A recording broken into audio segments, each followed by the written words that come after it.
హరే కృష్ణ. సంపూర్ణ Mahabharatam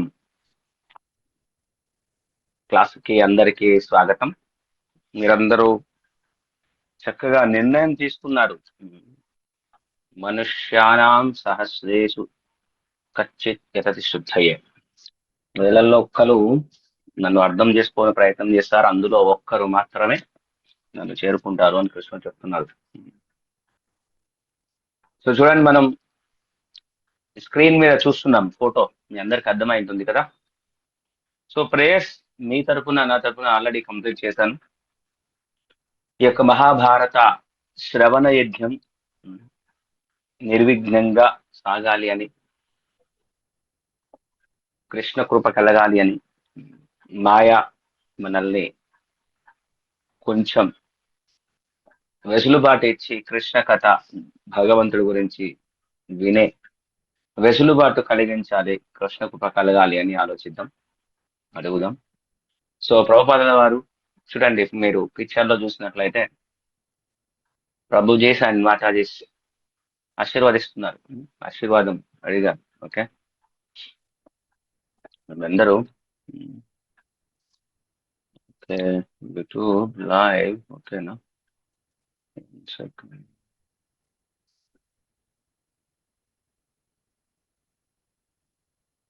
yes, మీకు మీరుగా ఆచార్యులని, గురువుని, ముఖ్యంగా శ్రీల ప్రభుపాదుల వారిని ఆశీర్వదించమని అడగండి. ఎందుకంటే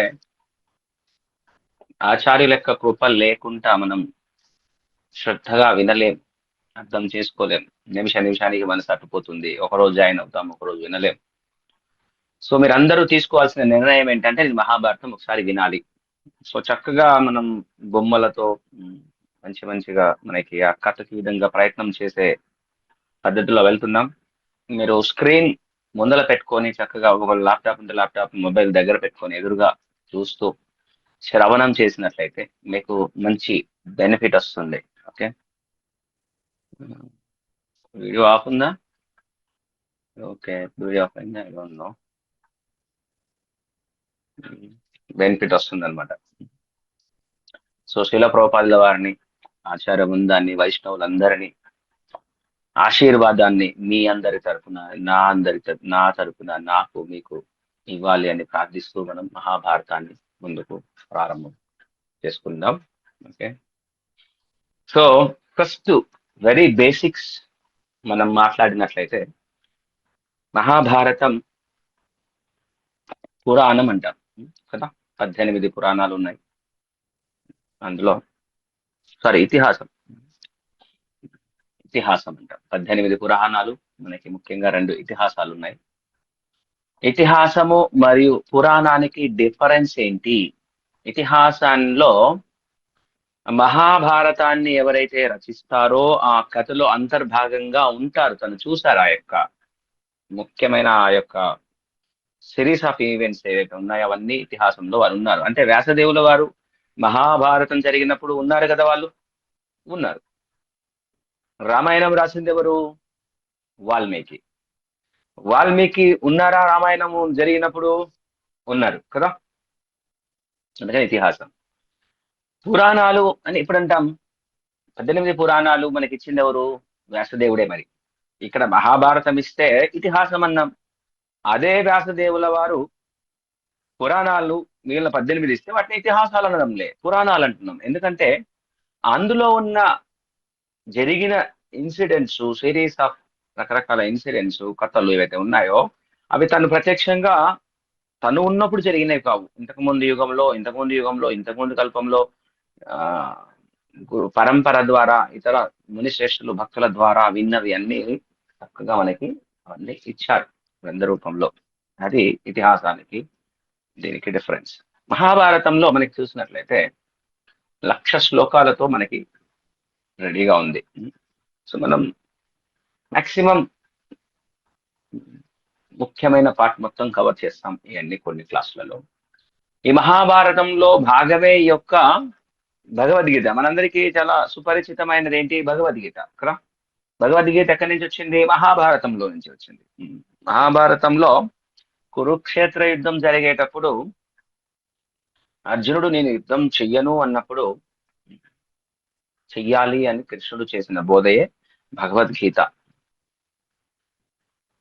సో ఈ మహాభారతం శ్రవణం చేయడం వల్ల మనం ఏది చేయాలి, ఏది చేయకూడదు, ఎలాంటి లక్షణాలు ఉండాలి, ఎలాంటి లక్షణాలు ఉండకూడదు, ఎలా ఉంటే మన జీవితం మంచిగా ఉంటుంది, లేదంటే ఖరాబ్ అవుతుంది.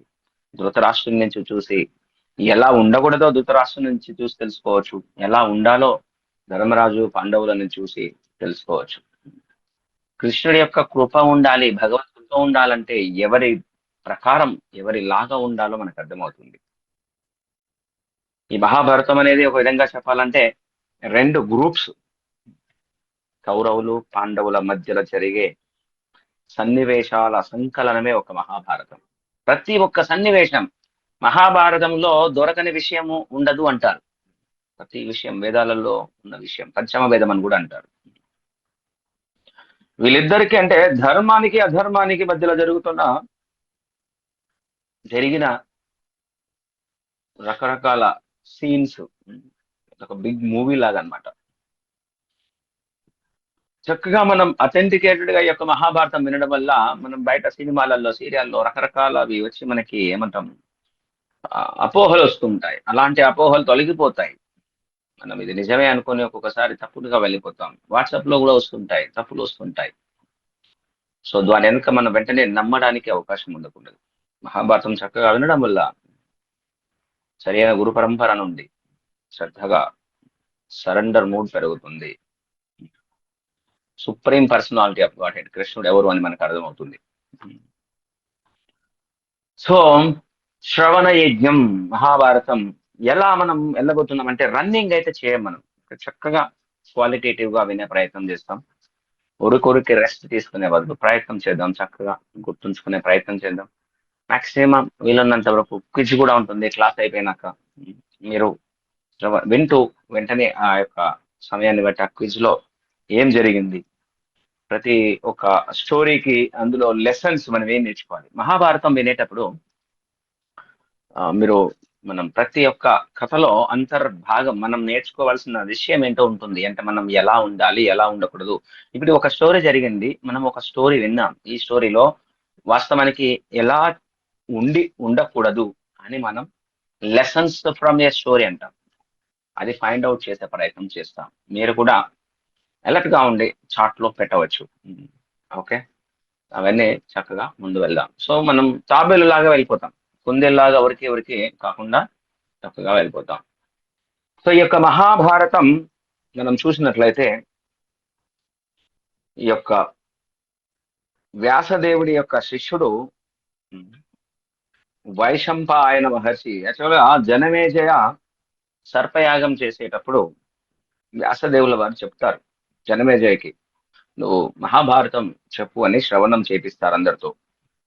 సో చెప్పినప్పుడు మనం అక్కడ చూసినట్లయితే అక్కడ సూత గోస్వామి కూడా ఉంటారనమాట. వ్యాసదేవులు చెప్పినప్పుడు మనకి సూత గోస్వామి కూడా అక్కడ ఉన్నారు. వైశంపాయన ఋషికి మనం ఇక్కడ చూసినట్లయితే ఇద్దరు ఉన్నారు, వేరు చెప్పారు. సూత గోస్వామికి వారు కూడా విన్నారు. చాలా మంది శ్రవణం చేస్తున్నప్పుడు సూత గోస్వామి విని తదుపరి సూత గోస్వామి చెబుతుండగా ఎంతో మంది ఋషులు విన్న తర్వాత మనకు వచ్చింది అదే ఈ యొక్క మహాభారతం. తర్వాత సూత గోస్వామి, మనకి మనం భాగవతం చూసినట్లయితే సూత గోస్వామి అక్కడ కూడా వస్తారు. ఇవన్నీ కూడా వారే శ్రవణం చేసి చెప్పారు. సో ప్రస్తుతానికైతే ఈ యొక్క మహాభారతం మొట్టమొదటిసారిగా ఈ యొక్క వ్యాసపీఠాన్ని సూత గోస్వామి తీసుకొని దేవాది దేవుడైన కృష్ణ భగవానుడికి నమస్కారాల్ని సమర్పిస్తూ ప్రారంభించారు. మనం కూడా అదే దేవాది దేవుడు శ్రీకృష్ణ భగవానునికి నమస్కారం అర్పిస్తూ మనం ప్రారంభిస్తున్నాం. వారి యొక్క అద్భుతమైన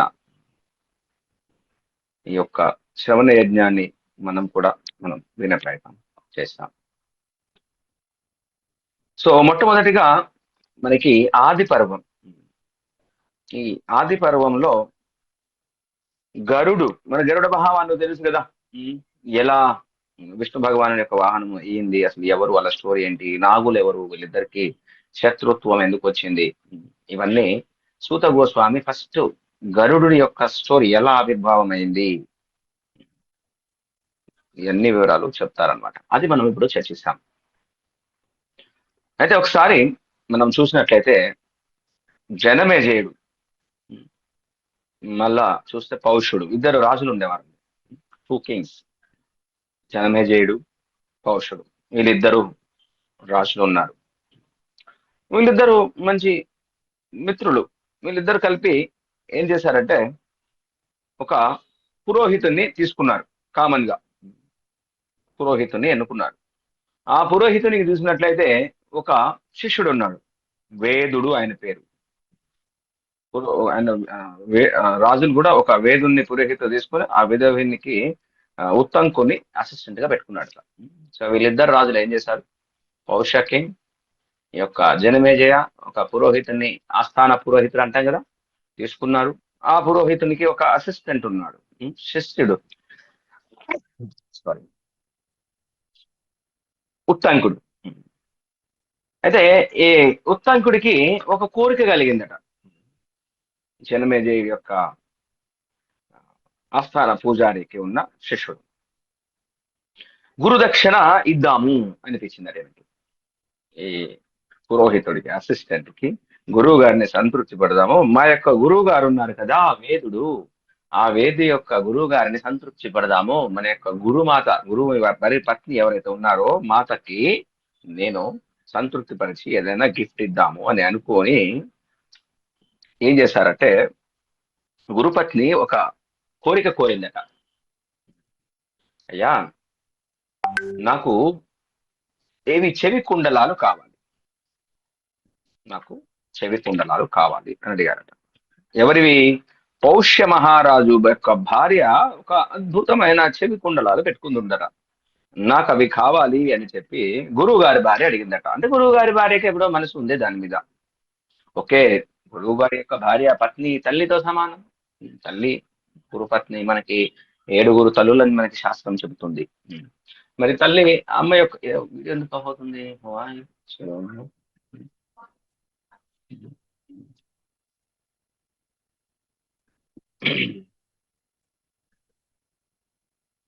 సో గురువు పత్నికి సంతోషం కలిగించాలని చెప్పి ఓకే నేను తెస్తాను అని ఎక్కడికి వెళ్ళారు, పౌష్య మహారాజు దగ్గరికి వెళ్ళారు. అయ్యా, నాకు మా యొక్క గురువు గారి యొక్క భార్య, మీ యొక్క భార్య యొక్క రాణి గారి యొక్క చెవి కొండలని అడిగారు, దయచేసి ఇవ్వమని అడిగితే దాందేముంది, నా భార్య దగ్గరికి వెళ్ళు, ఆమె అడిగితే ఆమె ఇస్తే తీసుకో, నాకేం ప్రాబ్లం లేదు అన్నాడు. ఓకే, భార్య దగ్గరికి వెళ్ళాడు. వెంటనే రాణి దగ్గరికి వెళ్ళాడు. సో రాణి అన్నది సంతోషంగా, ఓకే, మరి ఆస్థాన పురోహితుడు బ్రాహ్మణుడు అంటే ఎవరు ఊపోరు కదా. ఎందుకు ఆడియో వీడియో బంద్ అవుతుంది? Hare Krishna, any problem?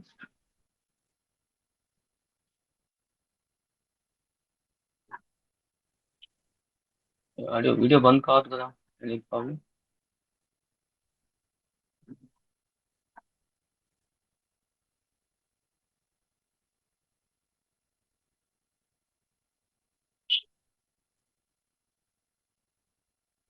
Okay, okay, ఇందులో ఏదో ప్రాబ్లం ఉన్నట్టుంది.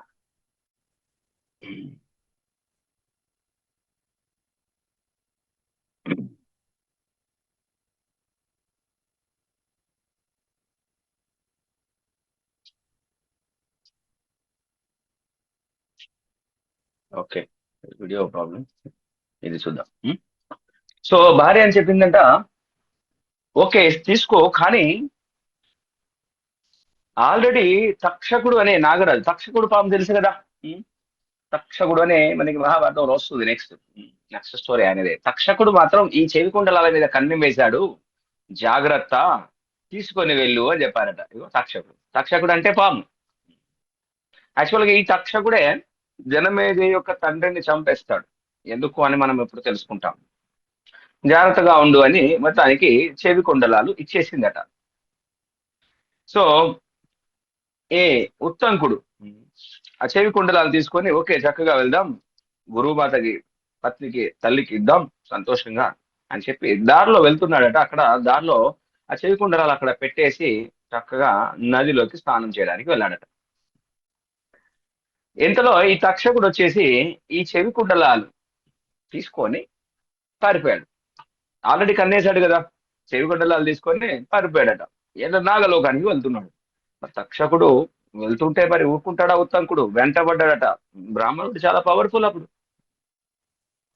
వెంటబడి ఖడ్గం పట్టుకొని అది పట్టుకొని వెంట పడగా భయపడి, అమ్మో నన్ను వదిలేటట్టు నేటి అని చెప్పి ఆ చెవి కుండలాలు వెనకాడ పడేసి వెళ్ళిపోయాడట. మొత్తానికి తీసుకొని ఈ యొక్క ఉత్తంకుడు వెనక్కి వచ్చేసి గురుపత్నికి అప్పజెప్పేశాడు. గురుపత్ని సంతోషంగా హ్యాపీగా ఉంది. ఓ థ్యాంక్ యూ అని ఆశీర్వదించింది. సరే, తన కోరిక అయితే తీరింది. గురుపత్నికి ఇవ్వాలని అయితే అనుకున్నాడు, కానీ ఇచ్చాడు. కానీ తక్షకుడు ఇంత పని చేస్తాడా? నేను నా గురువు గారి భార్యకి తల్లికి ఇవ్వాలనుకుంటే నువ్వు దొంగిలిస్తావా? నువ్వు ఎంత ధైర్యము తీసుకుపోవాలంటే అని చెప్పి కోపం వస్తుంది. ఈయన సంగతి ఎలాగైనా నేను చూడాలి అని అనుకున్నాడు ఉత్తంకుడు. సో ఇలా అనుకుని ఏం చేశాడంటే, నీ సంగతి ఇలా కాదు, రాజుగారి దగ్గరికి వెళ్తాను అని చెప్పి జనమేజయుడి దగ్గరికి వెళ్ళాడు. జనమేజయుడు ఎవరు?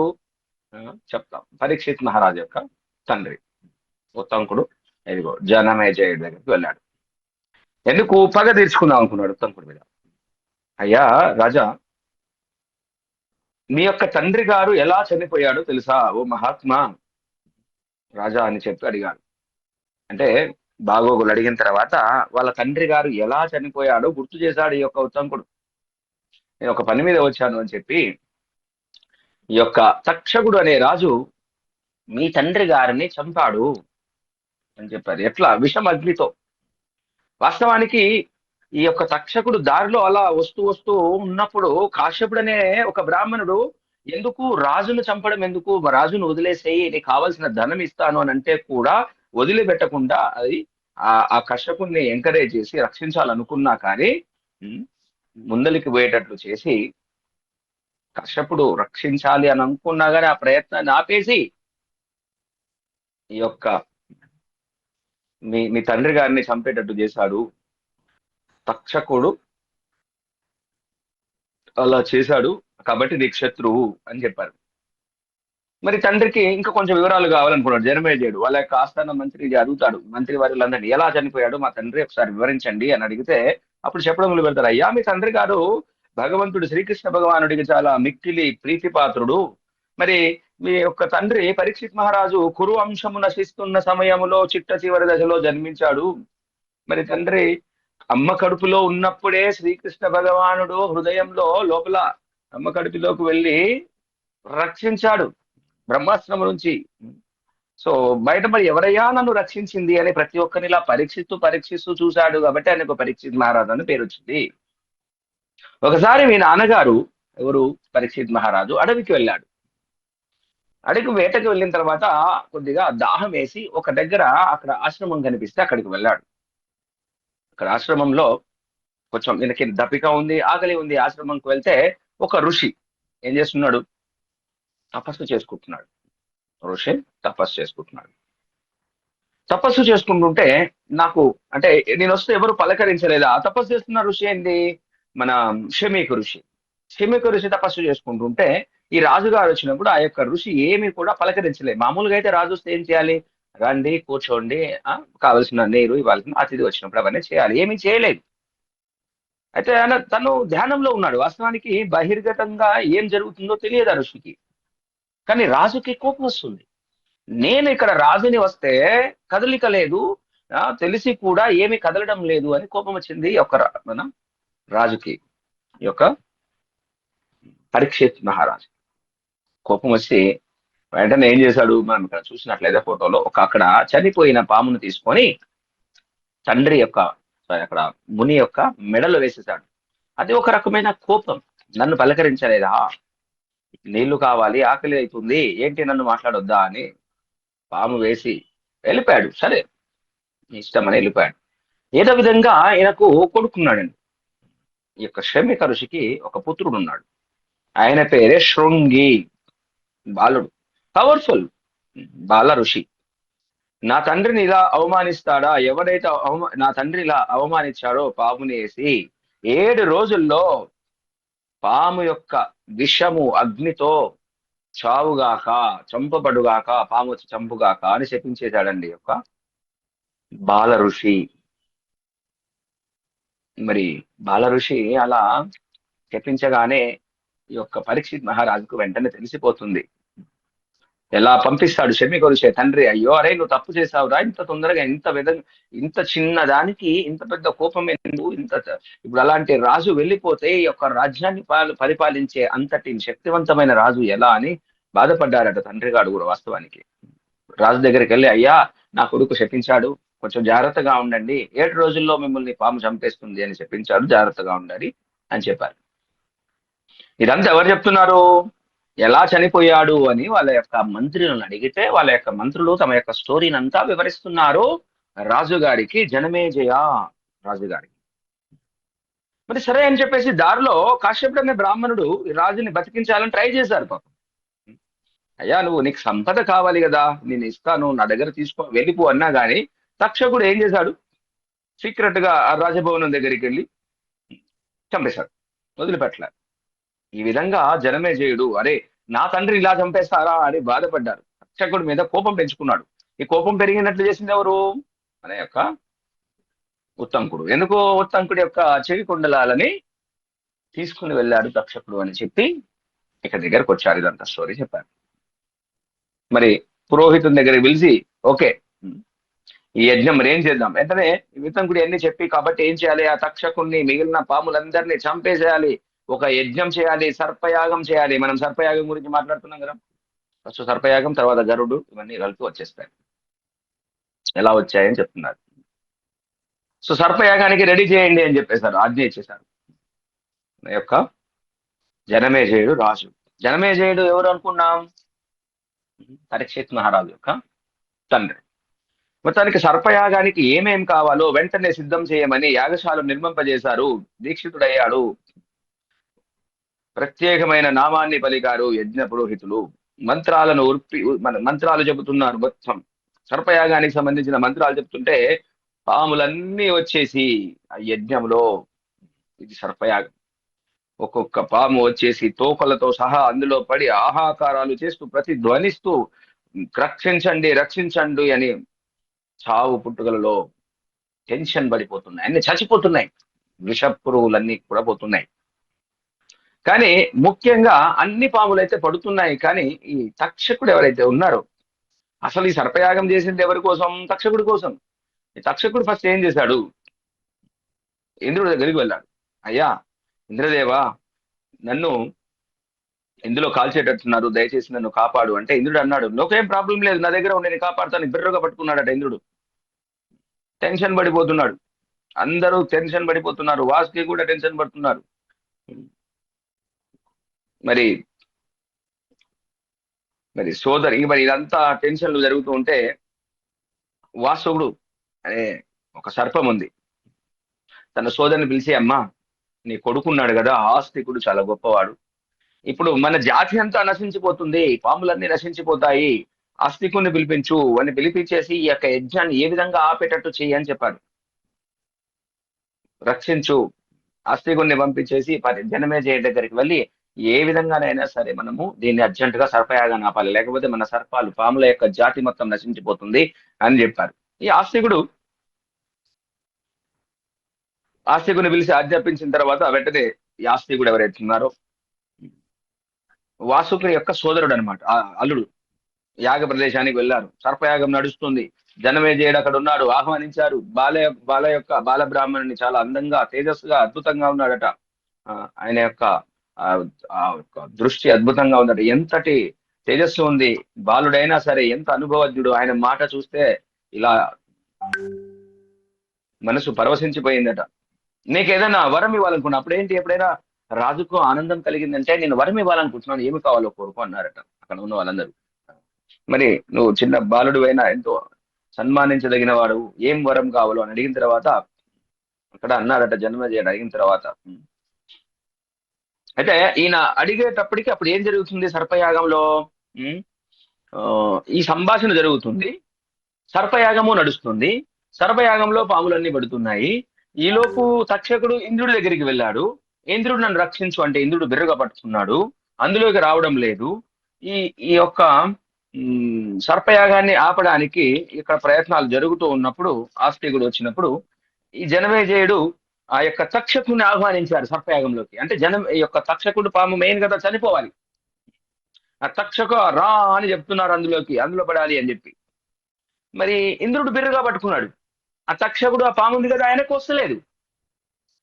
ఇంద్రుడు గట్టిగా పట్టుకున్నాడు. వెంటనే మంత్రాలు అభిమంత్రించి ఏం చేశారు, అక్కడ ఉన్న వాళ్ళు ఇంద్రుడితో సహా కలిపి పిలిచేశారు. అప్పుడు ఇంద్రుడు కూడా వెనక్కొచ్చేస్తున్నాడట. వెంటనే ఇంద్రుడు వదిలేశాడు.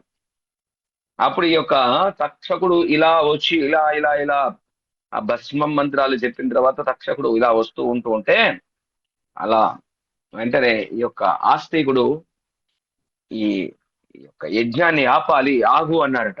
ఆగానే ఆ యొక్క తక్షకుడు పాముంది కదా, యజ్ఞంలో పడకుండా ఆగిపోయింది. నాకు యజ్ఞం ఆపాలి అని చెప్పి రాజున అడిగారట. మీరు వరం ఇస్తా అన్నారు కదా, నాకు కావలసిన వరం ఏంటంటే రాజా, ఈ యొక్క సర్పయాగాన్ని ఆపాలి అని అన్నారట. జనమేజయుడు రాజన్నారు, అయ్యా బ్రాహ్మణ కుమార చిన్న, నువ్వు దయచేసి ఏదైనా వరం కోరుకో, వేరేది ఏదైనా అంటే నాకు లేదు, నాకు ఇదే వరం కావాలి అని అన్నారట. సరే మరి మాట ఇచ్చారు కదా, తప్పదు కదా అని చెప్పేసి ఆ యొక్క సర్పయాగాన్ని మొట్టమొదటికి ఆపేశారు. చూడండి, మరి అక్కడికి యాక్చువల్గా ఎన్నో విషం పావులు ఇక్కడ ఆస్తికుడు రిక్వెస్ట్ చేయడం ఇవన్నీ జరుగుతూ ఉంటాయి. ఇదే ఈ విధంగా మరి ఎందుకు మరి కొన్ని అసలు ఈ సర్పయాగం చేసిందే మెయిన్ తక్షకుడి కోసం, కానీ ఎన్నో పాములు చనిపోయినాక అసలు తక్షకుడు వచ్చేటప్పటికి ఈ యొక్క సర్పయాగం ఆగిపోయింది. ఇందులో రహస్యం ఏంటంటే బ్రహ్మదేవుడు చెప్తాడు, ఆ సమయంలోనట ఎన్నెన్నో పాములు, విషపాములు, రాక్షస స్వభావం కలిగిన పాములు బాగా పెరిగిపోయాట పృథివీ మీద. కాబట్టి వాళ్ళందరూ చనిపోవడం కోసం భగవత్ సంకల్పంగా ఆ విధంగా జరిగిపోయింది. సో ఈ విధంగా మొత్తానికి సర్పయాగం అయితే మనకి 1-2 స్టోరీలు, సర్పయాగము, గరుడు ఇవన్నీ అయిన తర్వాత 1-2-3 క్లాసులు ఈ వీక్ లో మనం నెమ్మదిగా పాండవుల వరకు వచ్చేస్తాం. పాండవులు కౌరవులు ఎలా పుట్టారు, వాళ్ళ యొక్క వంశం వచ్చిన తర్వాత నెమ్మదిగా మనకు అర్థమైన ఈ కొంతమంది విని ఉండకపోవచ్చేవాడి, మనం వింటూ ఉన్న మహాభారతంలోకి నెమ్మదిగా ఎంటర్ అవుతాం అనమాట. ఇక మనం కద్రు, వినత, గరుడ వీళ్ళ స్టోరీ ఒకసారి మనం చూసుకుంటూ వెళ్ళిపోదాం. మనకి ప్రజాపతి తెలుసు, దక్ష ప్రజాపతి. ఈ దక్ష ప్రజాపతికి 2 పుత్రికలు ఉండేవాళ్ళండి, డాటర్స్. ఒక ఆమె పేరు కద్రు, 2 వినత. వీళ్ళిద్దరు డాటర్స్. మరి మొత్తానికి వీళ్ళిద్దరిని కశ్యపునికి ఇచ్చి పెళ్లి చేశారట. కశ్యపుడు చాలా సంతోషించి, మీకు ఏదైనా వరం కావాలంటే కోరుకోండి అన్నారట. ఇదిగోండి, కశ్యపుని చక్కగా పెళ్లి చేసుకున్నారు.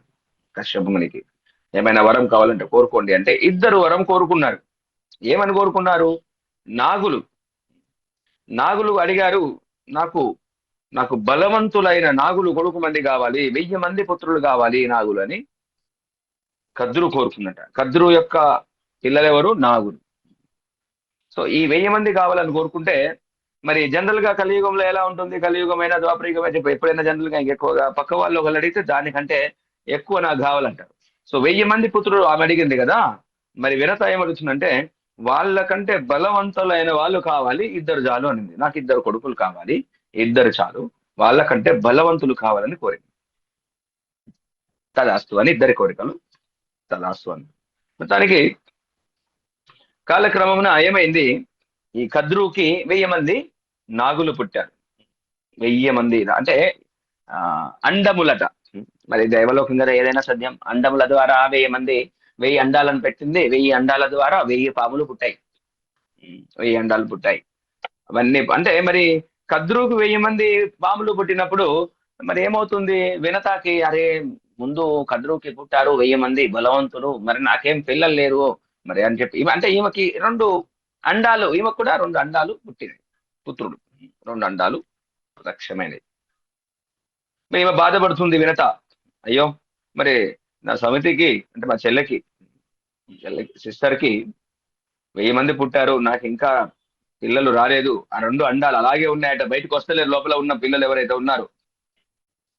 మరి కోపం బాధతో ఏం చేసింది, ఆ ఉత్సాహంతో ఒక ఒక ఒక ఎగ్ అండాన్ని పగలగొట్టేసింది కద్రు. తొందరగా రావాలి, నాకు కూడా పిల్లలు కావాలి, వాళ్ళకంటే బలవంతుడు కావాలి అని ఒక ఎగ్గుని పగలగొట్టేసిందట. అంటే ఆమె కంటే నేను ఇంకా ఏంది లేటు అని. అయితే లోపల ఉన్న ఆ యొక్క శరీరం ఏదైతే ఉందో కోపం వచ్చింది. ఏమ్మా, నీకు తొందర ఎందుకు? నువ్వు సమితి తల్లి పట్ల అసూయ వల్ల ఈ అండాన్ని పగలగొట్టి నన్ను ముందే బయటికి తీసుకురావాలని చూస్తున్నావు. అంటే యాక్చువల్ గా అక్కడ లోపల ఉన్న శరీరం ఏదైతే ఉందో పూర్తిగా తయారు కాలేదు.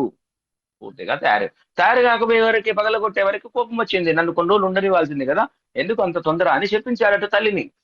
నువ్వు ఏ అసూయత చేశావో, నువ్వు ఆమెకే దాసి వైపు దాసి వైపు 500 సంవత్సరాలు దాసిగా పనిచేయి అని చెప్పించిందట సొంతం కొడుకే. తల్లి బాధపడుతుంది, ఎవరే నాన్న నువ్వు నాకు కొడుకు కావాలనే కదా తొందరతోనే నువ్వు అంత కోప్పడితే ఎట్లా అని బాధపడితే, అప్పుడు కొడుకు ఏమంటారంటే, తర్వాత పుట్టే కొడుకు నిన్ను దాస్యం నుంచి విముక్తి కలిగిస్తాడు అని అడిగారు. సో మళ్ళీ ఒకసారి మనం రివిజన్ చేసుకున్నట్లయితే మనకు కశ్యప్ ముని పెళ్లి చేసుకున్నారు. దక్ష ప్రజాపతికి ఇద్దరు భార్యలు, కద్రు వినత. కద్రుకి 1000 మంది నాగులు, వినతకి 2. అందులో మొదటిసారిది ముందుగానే ఎగ్గు పగలగొట్టడం వల్ల అండము చెప్పించారు. ఇక్కడ స్టోరీ స్టార్ట్ అవుతుంది గరుడుని. ఇంకా రెండవ అండం ఇంకా రాలేదు. రెండవ అండం లోపల ఉన్నారు, ఎవరో ఉన్నారు. శక్తివంతమైన వాడే ఉన్నారు. ఆ శక్తివంతమైన వాడే ఎవరు?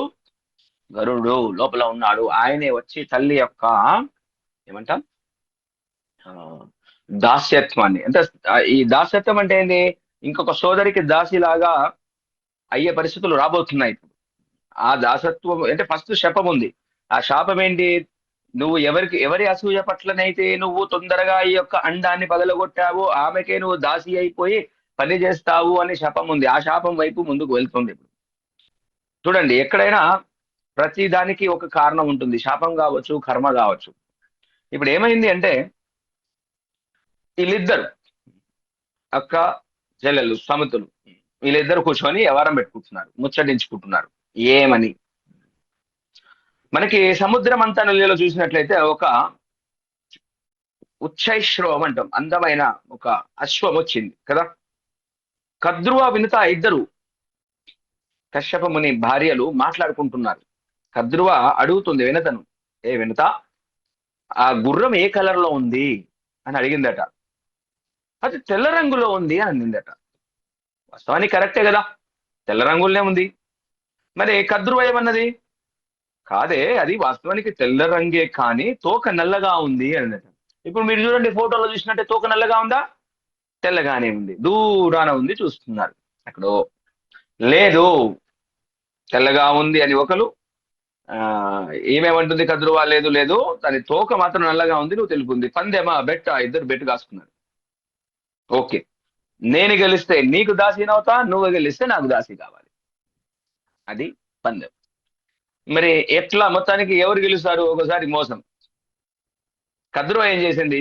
కద్రువకి 1000 మంది నాగులు ఉన్నారు కదా, నాగులందరినీ పిలిచి, ఓయ్ నేను వినతతో పోటీ పెట్టాను. ఈ యొక్క ఉచ్చ ఐశ్వర్యం అంటే ఈ యొక్క గుర్రం ఏదైతే ఉందో ఉచ్చైశ్రవము, దాని యొక్క తోక నల్లగా ఉంది అని నేను చెప్పాను. నేను ఓడిపోతే నేను దాసి అని అవుతాను. కాబట్టి మీరందరూ వెళ్ళి ఆ యొక్క గుర్రం తోక ఉంది కదా, ఆ తోకానికి మీరు ఇలా పట్టుకొని గట్టిగా కూర్చోడు అందరూ. సో ఏమవుతుంది? తోక నల్లగా అయిపోతుంది, నేను గెలుస్తాను, మన దాసి అయిపోతుంది అని ప్లాన్ చేశారు. కొన్ని నాగులు ఒప్పుకున్నారు, కొన్ని నాగులు ఒప్పుకోలే. భయపెట్టించింది, లేకపోతే శపిస్తాను, నా మాట వింటారా వినరా, వెళ్ళి పట్టుకోండి అని. భయపడి మొత్తానికి చాలా వరకు అయితే వెళ్ళిపోయారు.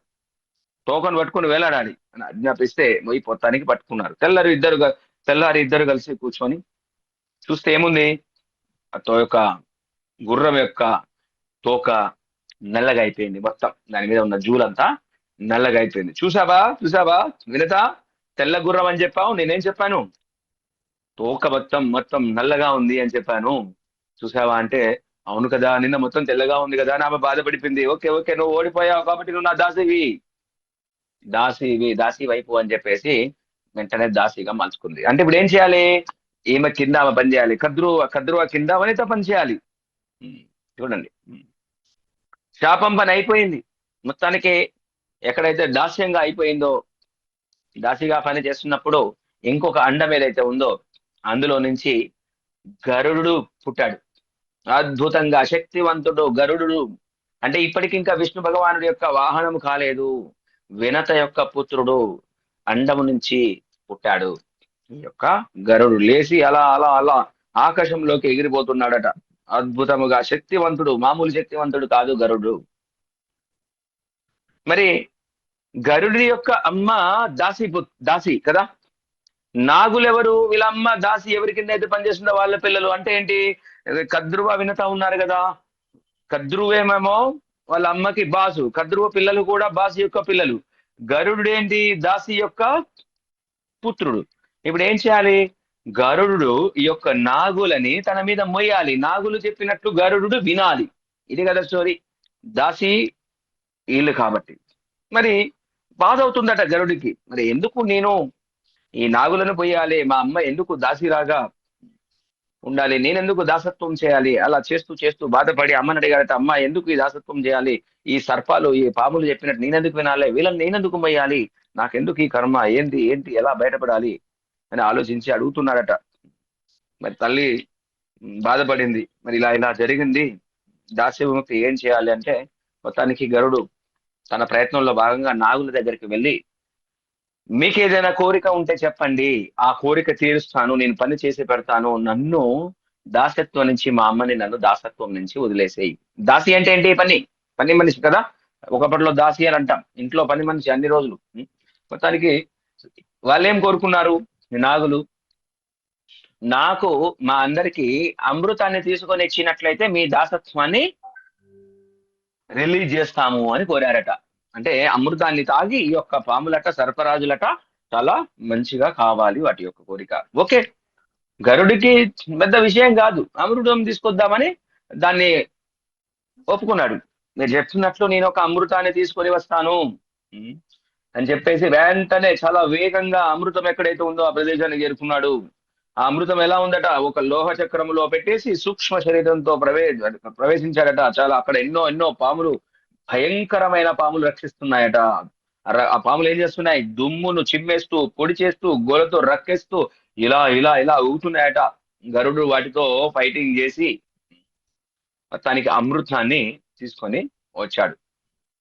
తీసుకొని దారిలో వస్తూ వస్తూ ఉండగా మహావిష్ణువు దర్శనం ఇచ్చాడు. దారిలో మహావిష్ణువు దర్శనం ఇచ్చాడు. గరుడు ఏం చేస్తున్నాడు? ఇదిగోండి చూడండి, ఇక్కడ చూస్తే అమృతాన్ని ఫైటింగ్ చేసేసి గరుడు ఆ యొక్క పాములు ఏదైతే రక్షిస్తున్నాయో ఆ రక్షణ నుంచి వాటితో యుద్ధం చేసి, చాలా అద్భుతమైన యుద్ధం ఉంటుందన్నమాట. ఆ యుద్ధం చేసి ఆ యొక్క అమృతాన్ని తీసుకొని బయటికి వెళ్ళిపోతాడు. తీసుకొని దారిలో వెళ్తూ ఉంటే మహావిష్ణువు చూస్తాడండి. మహావిష్ణువు ఏం చూస్తాడు అంటే, ఈ యొక్క గరుడు అమృతము ఉన్న ఆ యొక్క బౌల్ ఏదైతే ఉందో ఆ పాత్రను తీసుకొని పోతాడు, కానీ అమృతాన్ని తాగడు గరుడు. ఆ దాసి ఉన్నాడు కదా, వారి యొక్క బాసు, అమ్మ యొక్క బాసు, కద్రువ యొక్క పుత్రులకి ఇవ్వడానికి వెళ్తాడు, కానీ తను తాగడు. మహావిష్ణువు భగవంతుడు శివామి ఒక రకమైన సంతోషానికి గురవుతాడు, సంతోషం పడతాడు అనమాట. ఎందుకంటే అమృతం తన దగ్గర ఉన్నా తాగాలి అనే ఆలోచన, అంటే గ్రీడ్, నేను బాగా తాగి నేను బతకాలి అనేది లేక, తన యొక్క అమ్మని దాసత్వం నుంచి విడిపించుకోవాలి, నేను బాగా స్ట్రాంగ్ గా బతకాలి అనే కోరిక లేకుండా నిస్వార్థంగా వెళుతున్నాడే. అతనికి లోభం అనేది లేదే. అమరత్వము, అమృతం తాగితే ఏమవుతుంది? అమరత్వం వస్తుంది. అమృతం వస్తుందని తెలిసినా కానీ అమృతం మనం కొంచెం తాగుదాము, పోయి వాళ్ళకి ఇద్దామని కూడా అనుకోలేదు, తాగకుండా వెళ్ళిపోతున్నాడంట. మహావిష్ణువు చాలా సంతోషపడి, వావ్, నువ్వు అమరత్వం కోసం ప్రయత్నిస్తలేవు కాబట్టి నువ్వు చాలా మంచి వాడివి, సత్పురుషుడవు. నేను నీకు అమరత్వాన్ని, నువ్వు అమృతం తాగకపోయినా నేను అమరత్వాన్ని ఇస్తున్నాను, అమృతత్వాన్ని ఇస్తున్నానని మహావిష్ణువు చెప్పారట. ఓకే, సంతోషంగా మొత్తానికి మహావిష్ణువుకి వాహనంగా ఉండు అని కూడా స్వామి వరం ఇచ్చారు. వాహనంగా ఉండు. ఆ సందర్భం నుంచి మహావిష్ణువుకి గరుడుగా అయ్యాడు స్వామి. ముందు ముందు కూడా వస్తుంది.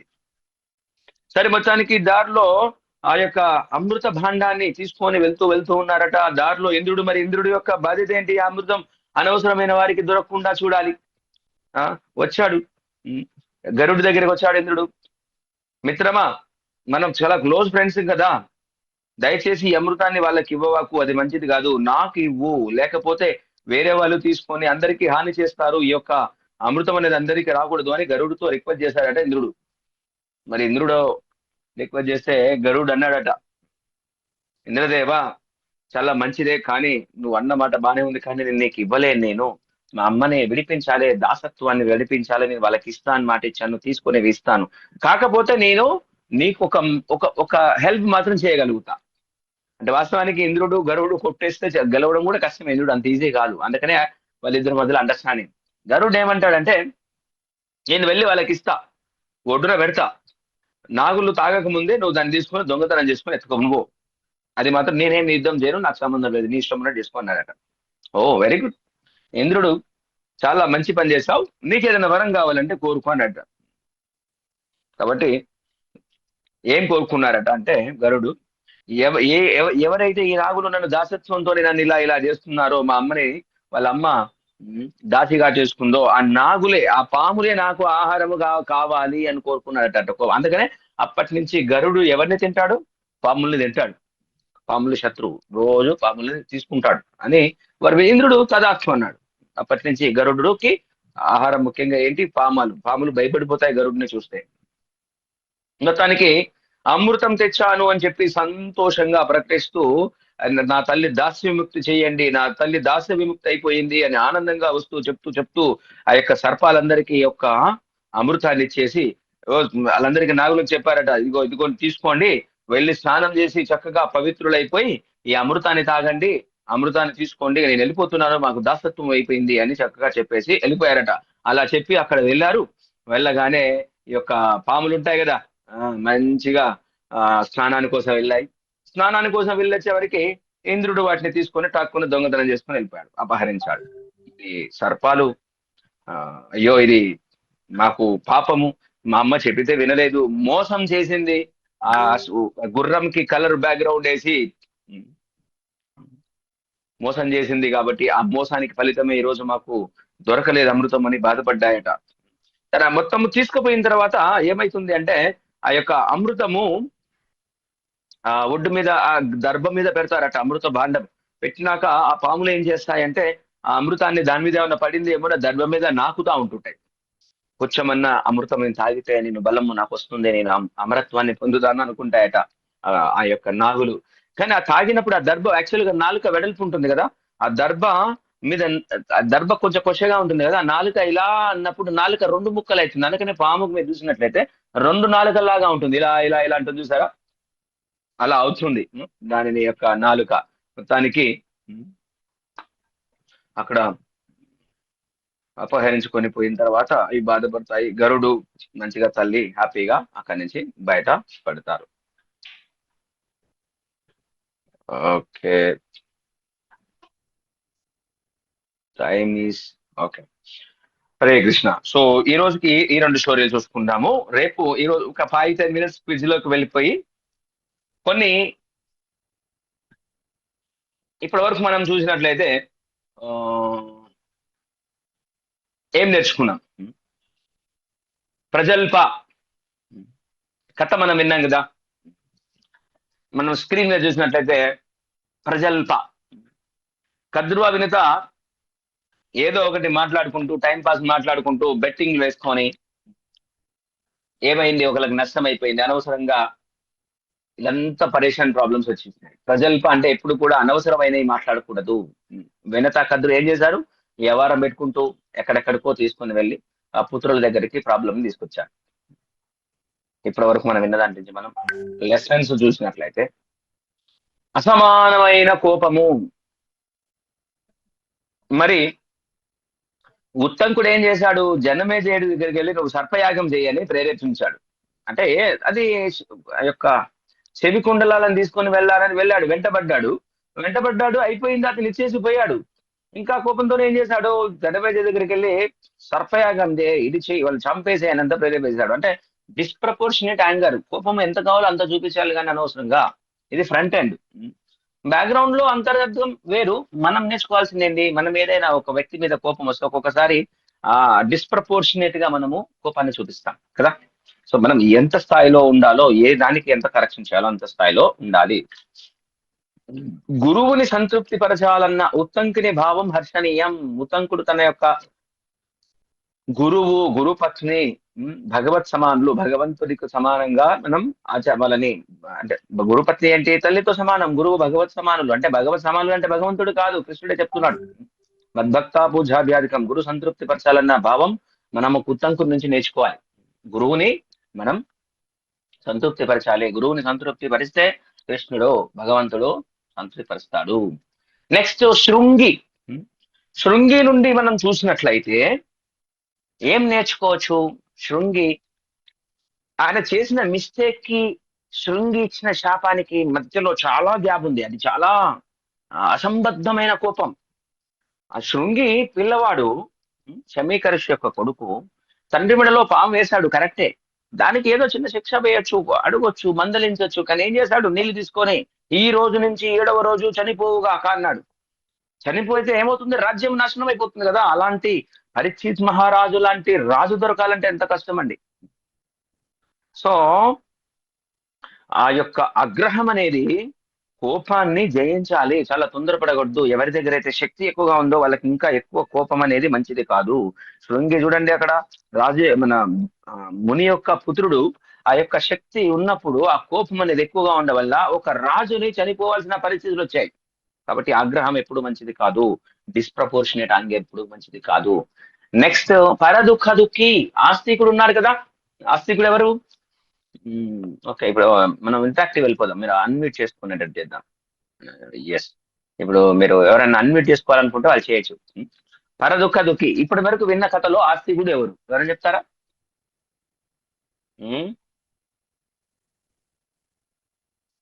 ఆస్తికుడు ఎవరైనా గుర్తుందా? ఓకే, ఆస్తికుడు ఎవరు అంటే మన ఈ యొక్క సర్పయాగాన్ని ఆపిన వ్యక్తి. లోకకంటకుడికి ఎప్పుడైనా తన శక్తి దూరం అవుతుంది. అమృతం దొరకలేదు, నాగులకి దొరికిందా? నాగులకు విషం ఉంటుంది. వాళ్ళకి అమృతం దొరికితే ఏమవుతుంది? ఎంత కష్టం. ఈ రోజున్న కొన్ని పాములతోనే ఎంత కష్టపడుతున్నాం. కాబట్టి ఎవరి దగ్గరైనా ఒకరు లోకకంటకులు ఇబ్బంది ఉన్నదంటే వాళ్ళకి శక్తి అనేది ఉండదు. శక్తి భగవంతుడు రానివ్వడు, తీసుకొనిస్తాడు. నెక్స్ట్ అధర్మం అనేది ఎప్పటికైనా నాశనం కావాల్సిందే. ధర్మమే గెలవడం అనేది కామన్. ధర్మం రక్షించబడుతుంది. తక్షకుడు మరియు సాధు, వీళ్ళిద్దరి మధ్యలో మీరు చూడండి సంబంధం. సాధు ఏం చేశారు? నాగుల రక్షణ కోసం ఇదన్నీ చేశారు. గరుడిని యొక్క మాతృసేవ. మరి భగవంతుడు ఏ విధంగా సంతృప్తి చెందాడు అని మనం గరుడిని చూసి నేర్చుకోవచ్చు. లోభం అనేది లేదు. అంటే నేను అమృతత్వాన్ని సాధించాలి అనే లోభత్వం లేకపోవడం అనేది భగవంతుణ్ణి సంతోషపెట్టింది. తన వాహనంగా చేసుకున్నాడు. కామ, క్రోధ, లోభ, మద, మాత్సర్య ఇవన్నీ కూడా ఎప్పుడు కూడా ఉండకూడదండి. సో ఇప్పటివరకు విన్న ఈ కథ జరిగిన ఈ 2 కథల్లో నుంచి ఇవి ముఖ్యంగా నేర్చుకోవాలి. ఓకే, నెక్స్ట్ వచ్చేసి మీకు చిన్న క్విజ్, సరదాగా యాక్టివ్ గా ఉండే ప్రయత్నం చేయండి. ఎవరికైనా తెలిస్తే చెప్పండి, టక్కున చెప్పండి, టైం తక్కువ ఉంది కాబట్టి. మహాభారతాన్ని మొదటిసారిగా వ్యాసదేవుల వారు ఎవరితో చెప్పించారు? అని చెప్తారా? టక్కున వేరే అన్మ్యూట్ చేసుకొని చెప్పొచ్చు. సూత గోస్వామి తర్వాత దీనికి ముందు ఒకటి వస్తుంది. ఫస్ట్ సారి చెప్పించింది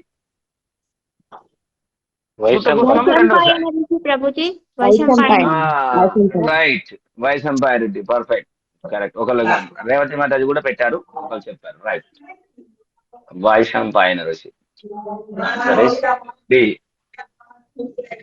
సర్పయోగం చేయడానికి ప్రోత్సహించింది ఎవరు? సర్పయాగం చెయ్యి అని చెప్పింది ఎవరు? ఉత్తంకుడు. Good, very good, right. మంచిగా వింటున్నారు, ఫాలో అవుతున్నారు. మనకి పేర్లు అలా వింటూ ఉంటే మనకి అందులో చక్కగా ఏది పాటించాలి ఏది పాటించొద్దో పేర్లు తెలిస్తే టేస్ట్ వస్తుంది. శ్రవణం మీద ముందు మనకి మహాభారతం మీద గ్రిప్ వస్తుంది అనమాట. ఓకే, నెక్స్ట్ వచ్చేసి సరే, సర్పయాగాన్ని ఆపమని అడిగింది ఎవరు?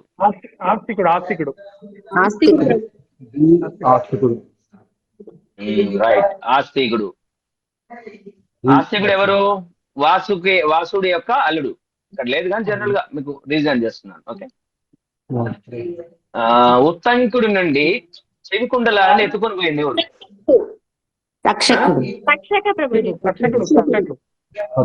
తక్షకుడు. Okay, right, answer is C, తక్షకుడు. Very good. 7 రోజులలో పరీక్షిత్ మహారాజు చనిపోవాలి అని శపించిన బాల ఋషి ఎవరు? శృంగి. శృంగి వాళ్ళ నాన్న పేరేంటి? శమీకుడు. క్షమిత ఋషి Prabhuji. Yes, right. Semi good. Perfect.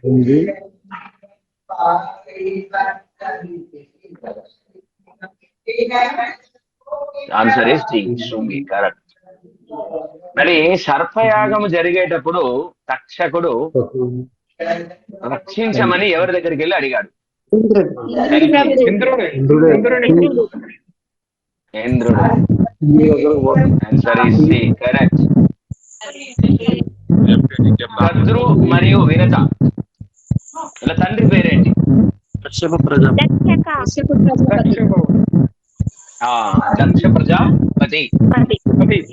Daksha Prajapati. So Kadru వినతలలో ఇలా గరుడు ఎవరి పుత్రుడు? ఇక్కడ లేదు కానీ పనిలో పని చేస్తే అడుగుతున్నాం. వినత పుత్రుడు. కద్రు పుత్రులు ఎవరు? ఎంతమంది? 1000 మంది ప్రభు. 1000 మంది. 1000 మంది. వీళ్ళ యొక్క తండ్రి పేరు Daksha Prajapati. Answer is B. Perfect. Kadru మరియు వినతలు వీళ్ళిద్దరిని పెళ్లి చేసుకున్నది ఎవరు? కశ్యపముని. పర్ఫెక్ట్. కశ్యపముని. మరి వినతను దాస్య విముక్తికి చేయమంటే నాగులు ఏం కండిషన్ పెట్టారు? వాళ్ళు ఏం డిమాండ్ చేశారు? అమృతము కావాలి అని అడిగారు.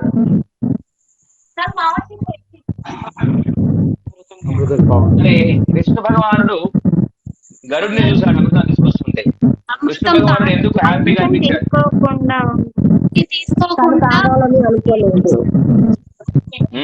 తను తాగి అమరుడు కావాలనే కోరిక లేదు, అంటే లోభము లేదు. లోభం మనల్ని భగవంతుడు ఏం చెప్తున్నాడు? లోభం అనేది ఉండకూడదు. ఇది ఎవరి దగ్గర అయితే లోభం లేదో వాళ్ళని చూసి సంతోషపడతారు. లోభం అంటే ఏంటి? నేను అనుభవించాలి, నాకు కావాలి, నేను కావాలి అనేది కాకుండా అని ఉండకపోవడం. ఇంకా ఇంకా అనేది గ్రీడ్. ఓకే, సో ఈ రోజుకి ఇక్కడ ఆపేద్దాం. ఇంకా ఏమైనా క్వశ్చన్స్ ఉంటే? ఓకే, చాలా మంది చెప్పారు. Very good answers. చాట్ లో కూడా చెప్పారు. ఇలాగే యాక్టివ్ గా ఉండండి, చక్కగా వింటూ ఉండండి, సమాధానాలు చెప్పండి క్వశ్చన్స్ కి. ఈ రోజు అంటే మొదటి రోజు కదా, రేపటి నుంచి స్టోరీ వినేటప్పుడే నేమ్స్ రాసుకోండి. సో క్వశ్చన్ లో ఏమొస్తాయో దాని ప్రకారం మంచిగా చేద్దాం. నెక్స్ట్ క్లాస్ రేపు ఉంటుంది. హరే కృష్ణ మాతాజీ. ఎస్ మాతాజీ. ఎప్పుడెప్పుడు ఉంటుంది ప్రభుజీ ఈ క్లాస్ అని? ఎస్, ఈ క్లాస్ ఈ ఫస్ట్ సారి మాత్రం ఈ రోజు రేపు గురువారం ఉంటుంది, ఈ వారం వరకు. నెక్స్ట్ వీక్ నుంచి థర్స్డే ఫ్రైడే ఉంటుంది. ఓకే ప్రభుజీ. హరే కృష్ణ. మళ్ళీ రేపు ఉంటుంది మంగళవారం. తర్వాత ఎప్పుడు ఉంటుంది? గురువారం ఉంటుంది. ఈ వారం గురువారం ఒక్క రోజే ఉంటుంది. నెక్స్ట్ వీక్ నుంచి థర్స్డే ఫ్రైడే 2 days ఉంటుంది. సో మీ అందరికీ నా రిక్వెస్ట్ అండ్ సజెషన్ ఏంటంటే, చక్కగా విన్నారు. ఒక క్లాస్ విన్న తర్వాత ఏదో 2-3 క్లాసుల తర్వాత మనము ఏదో కారణాలు వినలేకపోతాం. అదే ఒక క్లాసు వినలేదు కదా, ఇంకేం వింటాం లేని పోకండి, పర్వాలేదు. చాలా స్టోరీలు ఇండిపెండెంట్ గా ఉంటాయి. మనం ఇప్పుడు మనం మీరు టీవీ సీరియల్ చూసినప్పుడు ఎప్పుడైనా 2-3 సీరియల్ భాగాలు చూడకపోతే సీరియల్ అర్థమవుతా కదా మీ అందరికి? ఇక్కడ డైరెక్ట్ వినకపోయినా యూట్యూబ్ లో దొరుకుతుంది కదా ప్రభుజీ. యూట్యూబ్ లో దొరుకుతుంది, కానీ అదే పొరపాటున మిస్ అయితే యూట్యూబ్, కానీ యూట్యూబ్ లో దొరుకుతుంది కదా అని కొంతమంది ఏం చేస్తారంటే, ఈవెన్ నాకు కూడా అప్పుడప్పుడు అనుభవం, డైరెక్ట్ వినకుండా యూట్యూబ్ లో ఇందామని అనుకునే వాళ్ళు అందరూ అన్ని వినలేరు. ఒకవేళ మిస్ అయిన దానికి యూట్యూబ్ లో ఉంటుంది. ఆ లింక్ అనేది 1-2-3 days తర్వాత కొత్త ఛానల్లోకి వస్తుంది. అది వెంటనే దొరకదు అది మీకు. అయితే దయచేసి ఆ యొక్క కొత్త ఛానల్ మీ అందరికి పెట్టాను కదా, ఎవరెవరైతే ఉన్నారో ఆ ఛానల్ కి అందరూ సబ్స్క్రైబ్ చేయండి. మీ దగ్గర ఎన్ని ఉంటే, మీ ఇంట్లో ఎన్ని మొబైల్ ఉంటే అన్ని చేయండి దయచేసి. అందులో లైవ్ పెట్టాలి, ఆ యొక్క ఛానల్ అవసరం ఉంది. నేను షార్ట్ పెట్టాను కదా, దానికి వెళ్ళి సబ్స్క్రైబ్ చేయండి. మీ ఇంట్లో 5 మొబైల్ ఉంటే 5 మొబైల్ ద్వారా సబ్స్క్రైబ్ చేయండి. మీకు తెలిసిన వాళ్ళు. నాకు ఇప్పుడు 68 సబ్స్క్రైబర్లు అయ్యారు. 100 సబ్స్క్రైబర్లు అయితే డైరెక్ట్ గా అందులో లైవ్ వస్తుంది. ఇప్పుడు టెంపరీగా నేను మళ్ళీ పాతదే వాడుతున్నాను, అది నేను పబ్లిక్ ప్రజెంట్ చేయలేను. నాకు యాజ్ సూన్ యాజ్ పాసిబుల్ దయచేసి మీరు అందరూ, ఇప్పుడు ఇలా 30 మంది ఉన్నారు కదా, 30 మంది.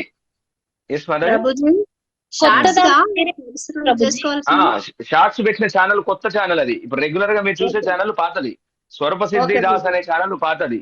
కొత్త ఛానల్ ఏంటంటే స్వరూప సిద్ధి దాస్ అఫీషియల్ అని ఉంటుంది. సో మీకు షార్ట్ కూడా నేను ఒకటి శాంపిల్ గా పెట్టాను గ్రూప్ లో ఈ మధ్యన చాలా. అక్కడికి వెళ్ళి మీరు సబ్స్క్రైబ్ చేయండి. మీకు 2-3 ఛానల్ ఉంటే ఒక్కొక్క మొబైల్ నుంచి 2-3 చేయొచ్చు. మీ ఇంట్లో 5 మొబైల్ ఉంటే 5 చేయండి.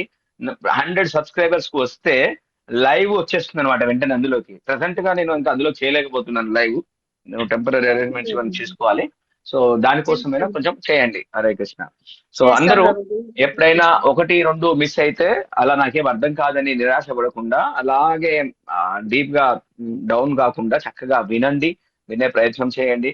ఆ, ఆ, అది వినేటప్పుడు ఆ పేర్లను గుర్తుంచుకునే ప్రయత్నం చేయండి. ఇంకా కంఫర్ట్ టైం ఉంటే జస్ట్ సరదాగా నోట్స్ బుక్ పెట్టుకొని పేర్లు రాయండి ఒక వింత అని రాసేసి తర్వాత క్విజ్ లో పాల్గొనండి. అప్పుడు ఏమవుతుందంటే అది మనకి ఆ యొక్క 40 మినిట్స్ 1 అవర్ లో చాలా చాలా విషయాలు అర్థమైపోయి మీరు మహాభారతం వినేటప్పటికీ మహాభారతంలో చాలా విషయాలు ఈవెన్ నేను చెప్పిన నేను నాకు కొన్ని పేర్లు గుర్తుండకపోవచ్చు కానీ మీరు శ్రద్ధగా ఉంటే మీకు ఇంకా ఎక్కువ గుర్తుండొచ్చు. పేర్లు అన్ని గుర్తుంటే దానికి అండర్స్టాండింగ్ ఆ టేస్ట్ వేరే ఉంటుంది అనమాట. ఇంపార్టెంట్ కాకపోవచ్చు కానీ ఆ టేస్ట్ అనేది వేరే విధంగా ఉంటుంది, అర్థం అవుతుంటుంది ఆ స్టోరీ. ప్రతి దాంట్లో మీరు రేపటి నుంచి ఆ యొక్క కథలో అంతరార్థం ఏంటి మీరు ఐడెంటిఫై చేయొచ్చు. క్విజ్ ఆన్సర్స్ ఇవ్వండి, యాక్టివ్ గా ఇంటరాక్టివ్ గా వెళ్దాం. ఓకే, హరే కృష్ణ. ఇంకేమైనా ప్రశ్నలు ఉంటే తీసుకుందాం.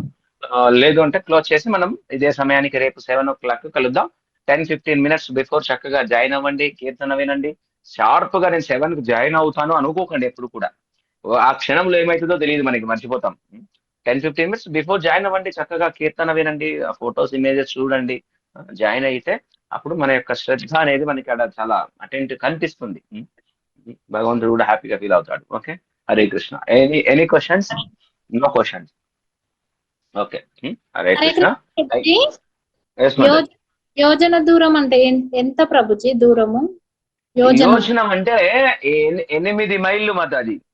8 మైల్స్ నాకు ఉన్నంత ఐడియా ఉన్నంత వరకు, మార్పు ఉంటే చెప్తాను. ఒక మైల్ అంటే మళ్ళీ మనకు తెలుసు కదా, 1.5 కిలోమీటర్ సంథింగ్ లైక్ దట్ ఉంటది. యోజనం అంటే 8 మైళ్ళు. ఓకే. హరే కృష్ణ ప్రభుజీ, ప్రణామం. హరే కృష్ణ, ప్రణామాలు.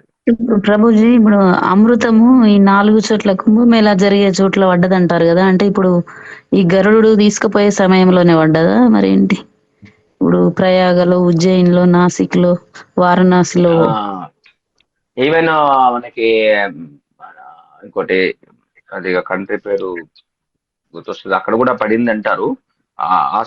ఆ సమయంలోనా లేకపోతే మంతన పర్వతాలు లీల టైం అయి రెండిట్లో ఎగ్జాక్ట్ గా ఐడియా లేదు.